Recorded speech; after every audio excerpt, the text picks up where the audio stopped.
Paano gawin ang transfer of ownership sa nabili mong motor?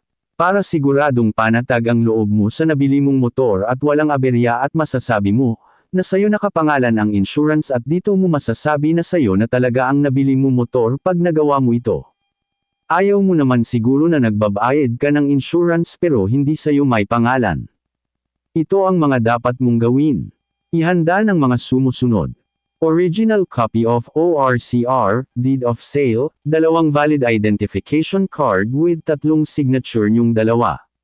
Pakinggang mabuti para hindi ka maabala ng husto lalo na sa araw o oras nag-agawin mo ito. Tingnan sa CR ng motor mo kung saan lugar ng LTO naka-file ng motor mo.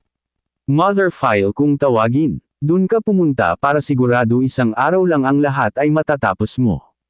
Pumunta sa HPG para magpagawa ng clearance, ibigay ang mga nabanggit kung mga kailangan dalhin. Dito titingnan kung ang mga papel na pinasa mo ay mga original at kung clear or may kaso ang motor. Pagkatapos ay gagawin ng stencil titingnan dito kung tugma ang mga serial sa motor sa nakalagay sa ORCR. Mga babayaran. Affidavit of Warranty 250. Insurance sayo na, ipapangalan 650 kung hindi ka sa Cebuana kukuha. Land Bank 650. Pag nakabayad ka na sa Land Bank ibabalik mo ito sa HPG para gawin ang huling proseso. Aantayin mo na lang ang resulta tapos ibibigay na sayo ang papel, Motor Vehicle Clearance Division. Pagkatapos nito pwede ka na magparehisto. Pumunta sa emission sa halagang 560. Pagkatapos pumunta sa LTO para sa kanilang stencil kasunod dalhin ang mga papel sa record section. Mga babayaran. MVUC 240.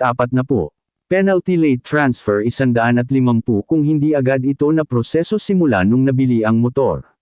Tax 6. Transfer 50. OR 456. Pagkatapos antayin na lang ilabas ang bagong ORCR ng motor at ito ay siguradong nakapangalan na sayo. Maraming salamat sa pakikinig sana may natutunan ka. Paki-like and share na lang para makatulong ka sa iba.